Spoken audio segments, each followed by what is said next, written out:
Assalamualaikum warahmatullahi wabarakatuh. Dan mengucapkan banyak terima kasih kepada Bapak Kapolda Aceh, Bapak dan Satbid Kapolda Aceh, Bapak Kapolresnya, dan seluruh anggota yang telah membantu kami dalam melaksanakan tugas gotong royong dalam memperbaiki sarana dan prasarana jalan di kampung kami dulu Kecamatan Bintang, Kabupaten Aceh.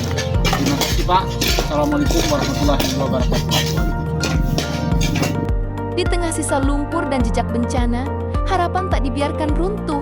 Di Kampung Gelepulo, Kecamatan Bintang, tangan-tangan yang berbeda bersatu dalam satu tujuan, personel Polsek Bintang, BKO Brimob Polda Aceh, aparatur kampung, dan masyarakat bergotong royong membangun jembatan darurat. Akses yang sempat terputus akibat banjir dan longsor kini perlahan tersambung kembali. Dari tanah dan batu kerikil, lahir jalur kehidupan. Jembatan sementara ini kembali menghubungkan Kampung Kuala Kedua dan Gelepulo, membuka jalan bagi roda 2 dan roda 4.